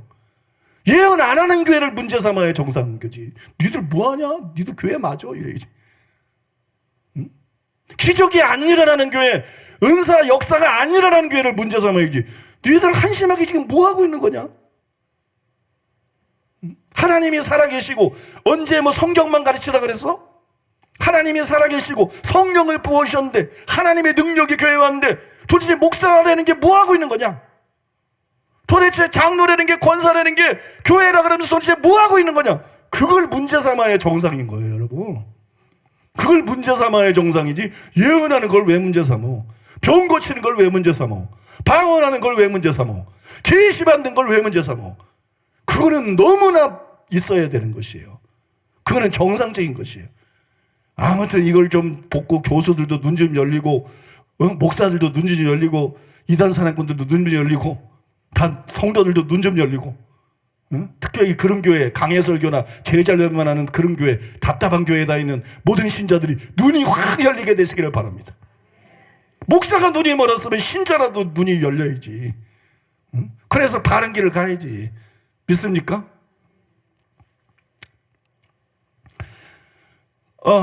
거기까지. 그래서 주신 거예요. 예수님이 하신 일을 하고 그보다 큰 일을 하시라고. 그래서 여러분, 우리는 예수님의 삼중사역을 통해서 성령의 은사가 큰 은사로 기록되었다는 것을 재확인할 수가 있다는 것이, 이것이 무관한 것이 아니기 때문에. 믿습니까? 재확인할 수가 있다는 거예요. 그래서 한번 제 삼중사역을 통해서, 예수님 삼중사역을 통해서 성령의 은사가 큰 은사로 손으로 기록됐다는 걸 재확인하는 작업을 이제 가능하다는 걸 알았으니까 실제로 해보겠습니다. 여러분, 우리 교회 성도들은 다 알아요. 다른 교회 성도들은 삼중사역 가면 뭔지, 그리고 오중복음은 들었는데, 삼박자 축복은 들었는데, 삼중사역은 뭔지 이럴지 모르겠지만, 우리 교회 성도님들은 예수님 삼중사역이 뭔지 다 알죠? 진리를 가르치시고, 천국복음을 전파하시고, 모든 병과 모든 약한 것을 고치신 거. 마태복음 23절 9장 35절에 예수님 사역을 요약해서 나온 거. 이게 여러분 예수님이 하신 삼중사역입니다. 삼중사역의 첫 번째는 진리를 가르치는 것이, 가르치는 거. 그 다음에 둘째도 복음 전파니까 가르치는 것과 관련이 있어요. 그죠? 가르치는 것과 관련이 있습니다. 그러므로 가르치는 것과 관련이 있는 지혜의 말씀과 지식의 말씀을 제일 앞에 두는 것이 당연합니까? 당연하지 않습니까? 그게 당연한 것이. 그 다음 삼중사역의 셋째는 모든 병과 모든 약한 것을 고치는 것입니다. 고치는 것. 그러므로 여러분, 지혜의 말씀과 지식의 말씀 뒤에 기적에 관한 은사인 믿음과 능력의 응함과 병 고침의 은사를 주는 것이 당연합니까? 당연하지 않습니까? 예, 당연하대요. 당연하죠. 그런데 여러분, 삼중사역 어디에도 영성에 대해서 말하는, 미래에 대해서 말하는 지혜의 말씀이나 과거와 현재에 대한 정보를 주는 지식의 말씀이 없어요. 즉 삼중사역 어디에도 예언이 없어요. 이 은사들은 삼중사역과 함께 쓰였습니다. 그러나 삼중사역의 핵심은 아니었어요. 이게 굉장히 중요한 거. 삼중사역과 함께 쓰였으나 삼중사역의 핵심은 아니었습니다. 미래에 대한 예언은 마태복음 24장에 보여주는 것처럼 가르치는 사역에도 쓰였어요. 또 여러분, 과거나 현재에 대한 계시를 주는 예언도 수가성 여인 전도가 보여주듯이 천국 복음을 전파하는 데 쓰였습니다. 그 다음에 여러분, 네 친구가 데려온 흉풍병자에게 예수님이 다짜고짜 말했어요. 작은 자여 안심하라, 내 죄사함을 바라느니라. 여기는 내 죄를 내가 알렸다. 그것도 포함되어 있는 거예요, 개념이. 그러니까 예수님이 그의 죄를 알고 말씀하는 거예요. 그 다음에 그의 죄 때문에 이런 중풍병, 모든 병이 죄 때문에 온 건 아니지만 이 병은 중풍병 때문에 왔다는 걸 알고 말씀하는 거예요. 그래서 내 죄 사함을 바랐느니라 그렇게 말씀하신 거예요. 그 다음에 베데스다 연못가에 누워있던 오래된 병자에게, 38년 된 병자에게 예수님 뭐라 그랬어요? 보라, 내가 나았으니 더 심한 것이 생기지 않게 다시는 죄를 범하지 말라. 이렇게 말씀했어요. 이 말씀한 거에 나타나 있듯이 여러분, 예언이 또한 치유사역에도 쓰인 것이에요. 그러므로 예언은 삼중사역 중에 하나가 아니라 삼중사역을 돕는 보조사역입니다. 삼중사역을 돕는 보조사역. 그래서 여러분, 예언의 은사만 가지고 지도자가 되면 안 돼요. 예언의 은사만 가지고 교회의 리더가 되거나 지도자가 되려고 그러는 건 잘못된 것이. 영성운동에서 걸핏하면 입신하고 환상 보고 천사의 방문 받고 말씀도 모르고 근데 맨날 선지자가 이거는 월권입니다. 그건 잘못된 것입니다.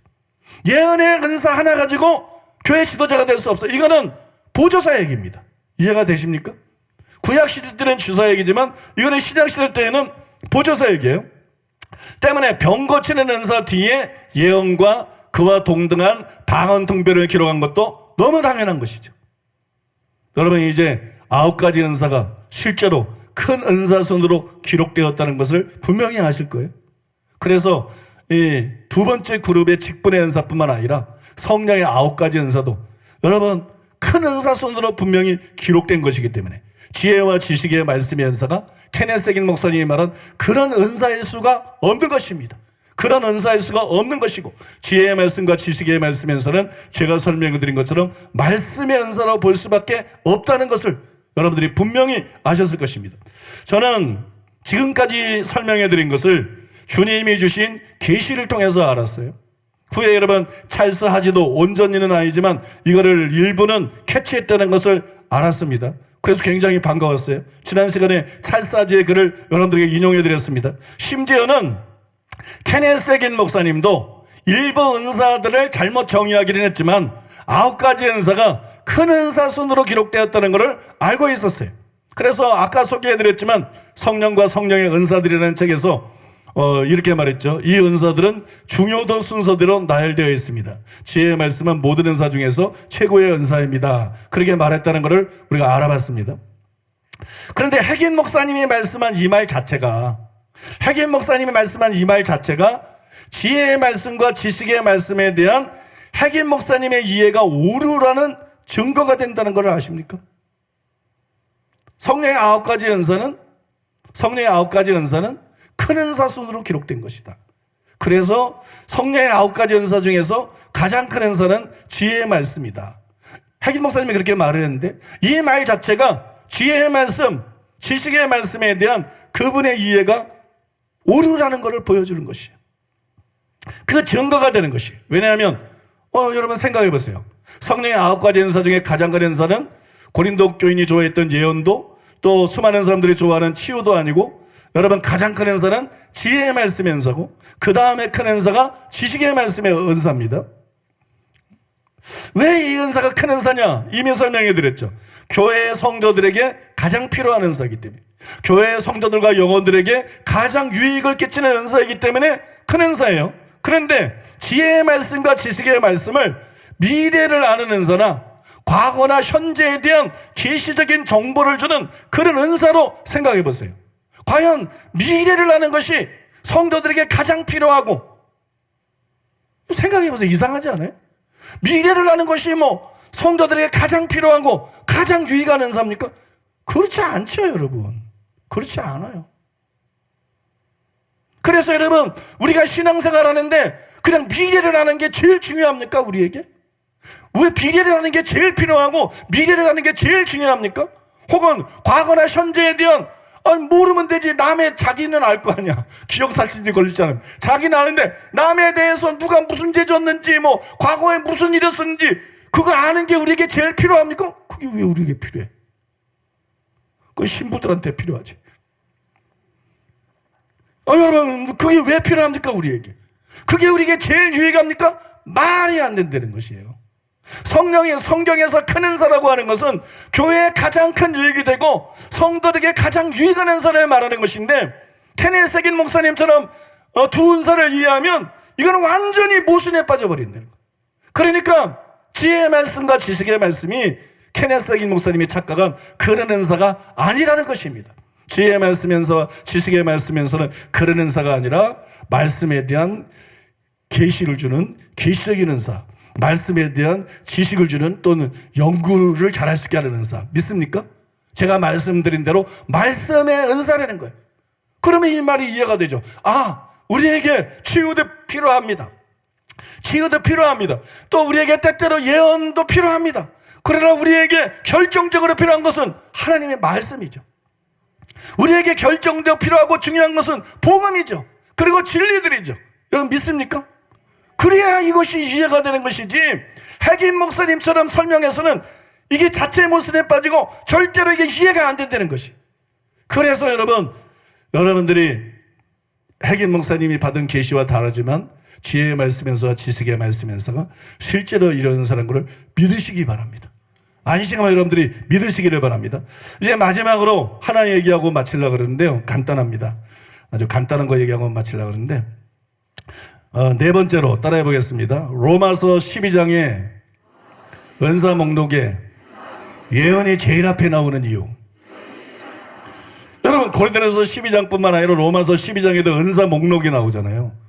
그런데 예언이 제일 앞에 나와요. 로마서 12장 6절에 보면 우리에게 주시는 은혜대로 받은 은사가 각각 다르니 혹 예언이면 믿음의 분수대로. 여기서 예언을 제일 앞에 놓았어요. 이거 어떻게 된 거지? 12장에서는 지혜의 말씀, 지식의 말씀을 제일 앞에 놓고 예언은 저 뒤에 있었는데, 여기는 왜 예언이 제일 앞에 있고 그 다음에 그 뒤에 가르치는 은사가 나와, 그 뒤에 말씀의 은사가 나와. 그러니까 지금까지 내가 설명한 거하고 안 맞잖아요. 그죠? 이건 도대체 어떻게 된 건가? 당혹스럽죠. 제가 당황스럽더라고. 하나님이 주시는 대로 내가 뭘 알아? 깨닫게 해주시는 대로 다 그런 계시를 받고 또 만나 성경을 다 살펴보고 책들도 보고 그리고 연구를 했는데, 로마서 12장은 왜 이런가? 도대체 왜 이런 차이가 나는 걸까? 그게 내가 그랬어요. 몰라. 내가 어떻게 알겠어?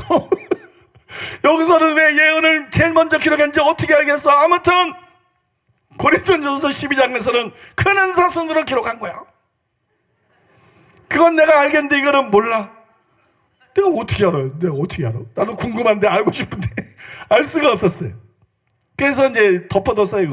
이건 몰라. 근데 아무튼 이건 맞는 거야. 그랬는데 1월 26일 올해 1월 26일 날 새벽에 갑자기 주님이 제게 여기에 대해서 가르쳐 주셨어요. 궁금한 지 한참 지나가지고 여기에 대해서 가르쳐 주셨어요. 그걸 여러분들에게 설명해 드림으로써 오늘 설교를 마치려고 하는데, 이유는 아주 간단합니다. 이유는 아주 간단한데, 고린도전서 14장에 보여주듯이 여기서 예언이 제일 앞에 나와 있는 이유가 뭐냐면요, 놀랍게도 예언이 가장 큰 은사는 지혜의 말씀이에요. 예언이 가장 큰 은사라서가 아니고, 또는 예언이 가장 중요한 은사라서가 아니고, 가장 문제가 많은 은사이기 때문입니다. 가장 문제가 많은 은사이기 때문에, 가장 주의해서 사용해야 되는 은사이기 때문에, 가장 그 은사자들을 교육을 많이 시켜야 되는 그런 은사이기 때문에, 유용하기도 하지만 그만큼 오용이 많이 되고 위험한 은사이기 때문에 제일 앞에 기록하는 거예요. 아니 고린도전서 12장에서는 중요한 은사, 큰 은사를 제일 앞에 기록했더니 여기서는 왜 갑자기 제일 앞에 예언이 나왔는데 문제가 많아서 그렇다 그래요. 그게 문맥이 보여주는 것입니다. 내가 그냥 일방적으로 얘기하는 것이 아니라 문맥에 그것이 드러나는 거예요. 로마서 12장 3절에 보면 이렇게 기록되어 있어요. 너희 각 사람에게 말하노니 마땅히 생각할 그 이상의 생각을 품지 말고 오직 하나님께서 각 사람에게 나누어 주신 믿음의 분량대로 지혜롭게 생각하라. 이 말을 전제로 바울이 딱 얘기했어요. 여기서 바울이 이제 앞으로 은사들에 대한 교훈을 줄 텐데, 이 은사들에 대한 교훈을 왜 주는가? 왜 이런 은사들에 대한 교훈을 줄 필요가 있고 어디에 초점을 맞춰서 이 은사들에 대한 교훈을 줄 것인가를 여기서 딱 써놓은 것이에요. 은사를 받고 믿음의 분량을 뛰어넘는 사람이 많다. 자기 은사를 통해서 주신 권위를 뛰어넘어서, 자기 은사를 주신 권위를 교만해서 뛰어넘어서 잘못 행하고 교회를 어지럽히고 문제 일으키는 사람이 너무 많다. 그래서 은사를 제대로 지혜롭게 자기 분수를 알고 겸손하게 은사색을 제대로 하기 위해서 교훈을 줄 필요가 있게 생겼다. 그래서 은사에 대해서 지금부터 교훈하겠다. 그러면서 예언을 제일 먼저 말하고, 그 영광스러운 게 아니야 이거. 그러면서 예언을 제일 먼저 말하고, 왜냐하면 고린도서 14장에서 말한 것처럼 예언이 가장 많은 교회에서 문제를 일으켰기 때문에 예언의 은사를 받은 사람들이 믿음의 분수를 가장 많이 뛰어넘는 거. 즉 예언의 은사를 받은 사람들이 교만하고 주제넘게 행동해서 문제를 가장 많이 일으킨다는 거. 그래서 여러분 6절에서 앞에 3절에서 믿음의 분량대로 지혜롭게 생각하라 그랬잖아요. 근데 6절에서 이제 비로소 은사를 다뤄요. 설명하다가 6절에서 은사를 다루는데 제일 먼저 예언을 언급하고 그 다음에 뭐라 했어요? 혹 예언이면 믿음의 분수대로 직격탄을 날린 거. 믿음의 분량대로 지혜롭게 생각하라 이러고, 혹 예언이면 믿음의 분수대로 예언사에게 특별히 직격탄을 날린 거예요. 그 다음에 나오는 말씀을 보면 혹 가르치는 자는 가르치는 자로, 구제하는 자는 구제하는 일로. 이거 누가 말 못해? 건의하는 자는 건의하는 일로. 왜 이렇게 썼나? 안 가르쳐줘요. 아니 사도 바울 같은 위대한 사람이 가르치는 자는 가르치는 일로. 나도 하겠다. 건의하는 자는 건의하는 일로, 구제하는 자는 구제하는 일로. 또 그렇게 쭉 나갈 줄 알았더니 나중에는 또 뭐 다스리는 자는 성실함으로. 거기서 또 따르게 말해. 왜 이렇게 말했나? 궁금하잖아요, 그죠? 바울이 지혜가 딸리는 사람도 아닌데 이거 왜 이렇게 말했나? 다 이유가 있어요. 그게 지금 말한 것들을 전부 증명해 주는 것입니다. 다시 증거해주고 다시 증거해주고. 근데 왜 이걸 지금 말을 안 해드린다 그러냐? 요 구절은 나중에 한번 다시 더 자세하게 설명할 필요가 있어요. 이 설교 끝나기 전에 다시 설명하고 예언사역과 선지자 사역에 대해서 지침을 주고 예언사역과 선지자 사역에 대한 아주 중요한 지침과 가르침들을 줄 것이기 때문에 그때 왜 그렇게 말했는지, 왜 예언에 대해서는 믿음의 분수대로 이렇게 말하고, 왜 가르치는 자는 가르치는 자로, 건의하는 자는 건의하는 일로, 구제하는 자는 구제하는 자로, 그러다가 또 갑자기 또 뭐 국률을 베푸는 자는 뭐 성실함으로, 뭐 다스리는 자는 뭐 부지런함으로 또 이렇게 말하는가? 그게 여러분 전부 의미가 있어요. 전부 그 괜히 그렇게 된 게 아니고 그게 전부 의미가 있는데 지금 제가 여러분들에게 설명해 준 거를 전부 확증해 주는 것입니다. 그러니까 여러분 지금 제가 설명해 드린 거는 단순한 추측이 아니라 바울이 성경을 기록할 때 가지고 있었던 그 의중과 의도와 목적을 분명히 드러내서 보여주는 것이에요. 믿습니까? 바울은 은사를 받은 사람들이 교만에 대해서 자기 믿음의 분량을 뛰어넘어가지고 문제 일으키는 것을 많이 봤어요. 그래서 여기에 대한 분명한 가르침을 줘서 이런 것을 방지해야 되겠다. 제대로 은사사역을 해야 되겠다. 근데 제일 많은 게, 지금 문제 많은 게 예언인 거예요. 그러니까 예언을 제일 먼저 앞서 세우면서 그냥 직격탄을 날렸어요. 예언이면 믿음의 분수대로. 예언이면 믿음의 분수대로라. 자기 분량을 뛰어넘지 말아라. 교만해가지고 자기 분수를 뛰어넘지 말아라. 예언의 은사를 받았다 해서 지도자가 된 것이 아니다. 예언의 은사를 받았다 그래서 목사에게 함부로 컨트롤할 수 있는 것이 아니다. 믿습니까? 예언의 은사를 받았다 해서 같은 성도들을 함부로 판단하고 평가하고 그럴 수 있는 것이 아니다.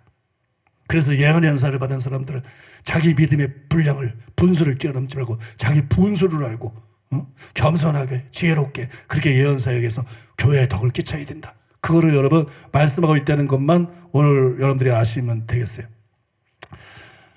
고린도전서 13장 2절에 보면 내가 예언하는 능력이 있어 모든 비밀과 모든 지식을 알고 이렇게 되어 있어요.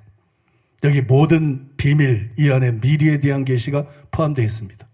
모든 지식, 여기서 지식의 말씀에서 착각하고 있는 과거 현재에 대한 지식들도 포함되어 있습니다. 그런데 여러분 큰 은사손으로 기록한 고린도전서의 은사 목록 맨 앞에 있는 지혜의 말씀을 미래를 알려주는 은사로, 또 지식의 말씀을 과거와 현재에 대한 지식을 알려주는 은사로, 그렇게 오해하면 안 된다는 거예요. 그렇게 오해해서는 절대로 안 된다는 거예요. 그렇게 되게 되면 바울의 의도하고 완전히 상반된 일이 일어나는 거예요. 로마서 12장에서 바울이 예언의 은사를 받은 사람에게 주는 그 경고하고 완전히 상반된 일이 일어나서 실제상으로 예언의 은사를 받은 사람들이 더 기고만장해져 가지고 바울이 우려했던 그런 문제점들이 더 극대화되기 때문에 사도 바울이 절대로 그런 의미로 지혜의 말씀이라는 말을 사용했을 리가 없다는 것입니다. 믿습니까? 사도 바울이 절대로 그런 의미로 지식의 말씀이라는 말을 사용했을 리가 없다는 것입니다. 이것이 또 하나의 결정적인 증거인 것이. 지금 여러분 제가 설교하면서 몇 가지 증거를 드렸잖아요. 그리고 여러분들이 이제는 확실히 하셨을 거예요. 지혜의 말씀과 지식의 말씀, 지혜의 말씀과 지식의 말씀이 그런 계시적인 은사가 아니구나. 과거, 현재, 미래에 대한 계시 은사가 아니구나. 지혜의 말씀과 지식의 말씀 은사는 진짜로 말씀의 은사구나. 믿습니까? 그걸 여러분들이 이제 확신하시고 그렇게 신앙생활 하시기를 바랍니다. 구약시대하고 신약시대하고는 달라요. 저는 오늘 제가 꿈꾸면서 그 마지막 말씀 때문에 여러분들에게 소개한다 그랬잖아요. 구약에 왜 사람들이 선지자들에게로 갔느냐. 그 선지자들 통해서 하나님의 말씀하시는 예언의 말씀, 정확했던 오류가 없었던 예언의 말씀, 그 말씀을 듣기 위해서가 아니냐. 그런데 그 다음에 지금 그런 예언한 사람이 어딨냐, 또 어디 가야 그런 정확한 예언사를 받을 수 있냐, 이렇게 말한 게 아니라 거기에 빗대어서 뭐라 그랬어요? 그런데 너의 설교를 듣는 자들은 마치 그 선지자들의 예언이 정확했던 것처럼 거기에 비할 수 있는 그런 성경의 정확한 복음, 성경의 정확한 진리들을 들 수 있게 된다. 이건 굉장히 계시적인 겁니다. 개꿈에서는 나올 수가 없는 말이에요. 여기 나중에 이제 이게 왜 계시적인지는 나중에 이거를 계속 설교를 들으면 알아. 이게 여러분 성경을 깊이 해석하고 구약의 선지자 사역하고 신약의 사도 사역에 대해서 그 관계에 대해서 아주 조밀하게 이해해야만 이런 결론이 나와요. 그래야만 그런 말을 할 수 있어. 그리고 그 말이 무슨 말인지를 알아. 여러분 구약시대 때는 성경이 없었어요. 성경이 완성되지 않았어요.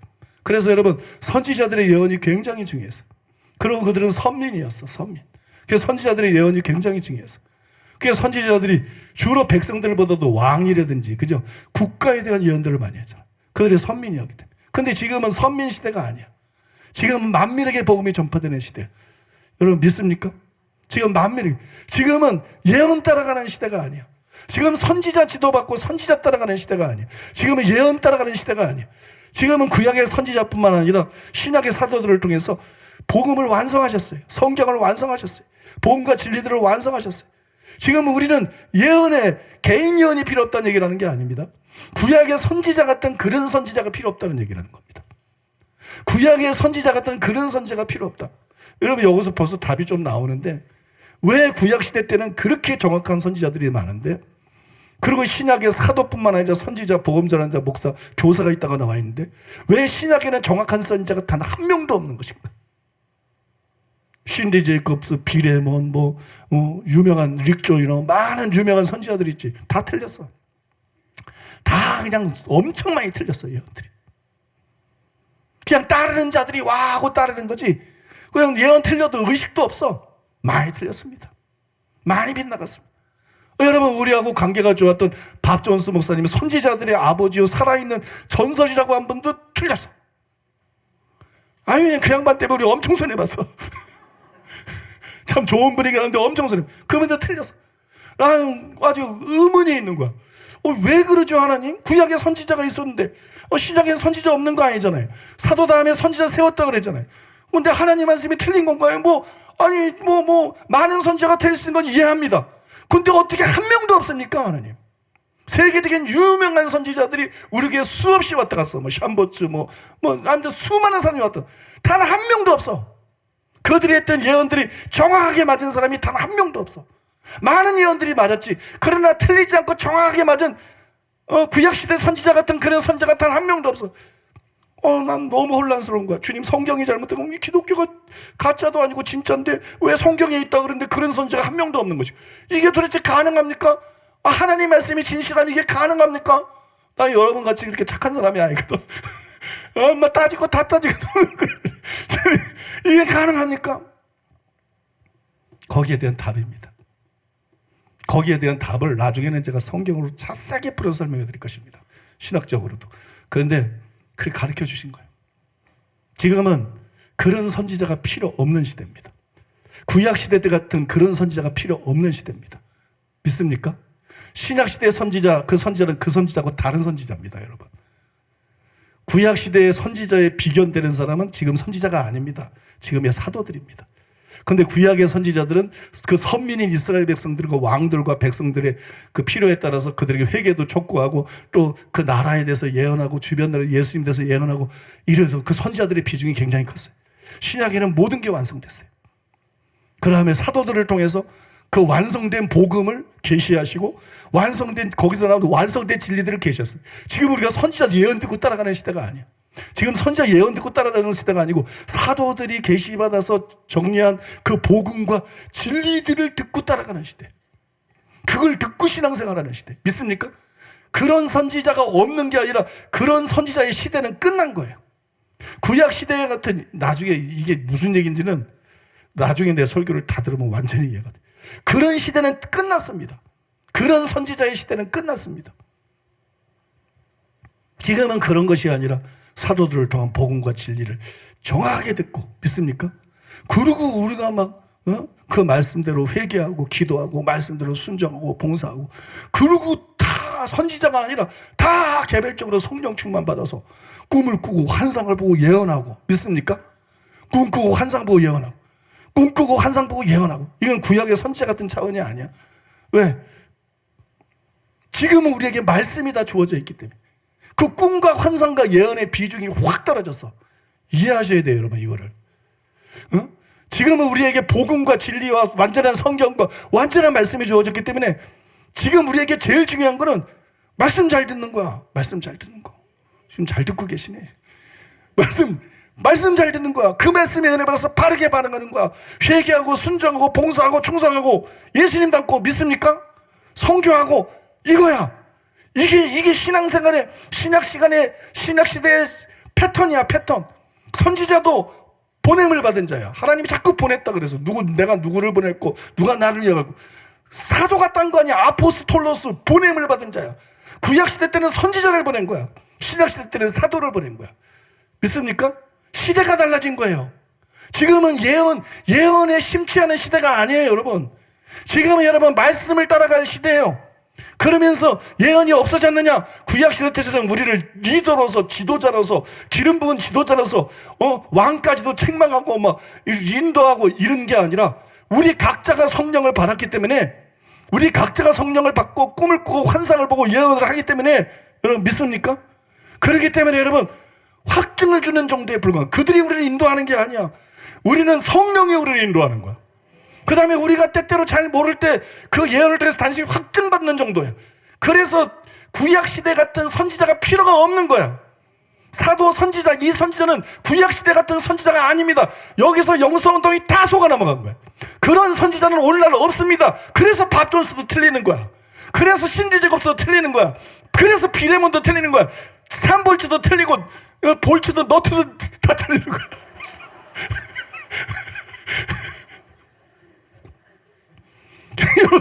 그래서 맞을 땐 맞아도 틀릴 때는 주구장창 틀리는 거야. 그래 우리 너무 혼란스러운 거야. 이 선지자가 있는데 신약시대에서 선지자가 있다는데 왜 이렇게 틀립니까? 뭐 하나님이 이렇게 무능합니까? 이게 뭐가 이렇게 엉터리입니까? 아니에요, 여러분. 성경을 제대로 몰라서 그런 것이에요. 지금은 여러분 말씀 따라 신앙생활하는 시대입니다. 믿습니까? 지금은 선지자가 중요한 시대가 아니고 사도가 중요한 시대입니다. 지금은 예언이 중요한 시대 아니고 복음이 중요하고 말씀이 중요한 시대입니다. 지금 여러분 내가 지금 청기 누설을 또 하고 있어요. 청기 누설이 다른 게 아니라 다음에 애들 걸 지금 좀 풀고 지난 시간도 좀 그랬는데 근데 다음에는 이렇게 얘기하는 게 아니라 자세하게 설명해 드릴 것입니다. 성경과 신학적인 적을 통해서 자세하게 뒷받침하고 내가 지금 말한 것에 대해서 자세하게 굉장히 보배롭고 중요한 것이 이거는 모든 성도들에게 필요할 뿐만 아니라 예언 연사 받은 사람들, 선지자로 부름받은 사람들이 자기가 누군지를 모르기 때문에 전부 영성부터 헛짓거리하고 있는 거야. 그리고 선지자 노릇하고 있는 거야. 저것들이 지금 선지자 노릇. 선지자가 뭔지를 모르기 때문에 그냥 예언에서 선지자 노릇을 하고 있는 거야. 그들이 다 거짓 선지자는 아니고 진실한 사람도 많이 있지만 이게 탈선을 하는 거야. 탈선. 거짓 선지자는 아니지만 탈선을 해가지고 선지자 노릇을 하고 오도하고 있는 거야. 그런 걸 여러분 다 바로잡아야 됩니다. 그래서 여러분 이 시리즈 설교가 좀 길긴 긴데 뭐 어때 일주일에 한 번 듣는데 예배도 일주일에 한 번인데 좀 곱빼기 좀 드리면 안 돼? 이게 여러분 굉장히 중요한 설교입니다. 굉장히 중요한 설교입니다. 이 시리즈 설교를 다 듣고 나면 이 은사에 대해서 이게 완전히 새로운 세계가 열립니다. 굉장히 중요한 설교입니다. 믿습니까? 그래서 여러분 사모하는 마음으로 잘 들으시고 끝까지 은혜 받으시기 바랍니다. 우리 들은 말씀 기억하면서 하나님이 여러분 마음속에 이 설교를 통해서 여러 가지를 말씀해 주시고 또는 깨달아지고 찔리고 사모하고 또 은혜 구하고 뭐 여러 가지 회개할 것도 있고 있을 거예요. 그 제목들을 가지고 하나님 앞에 기도하겠습니다. 자, 기도 음악에 맞춰서 다 같이 기도하겠습니다.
존귀하신 예수님의 이름으로 기도드립니다.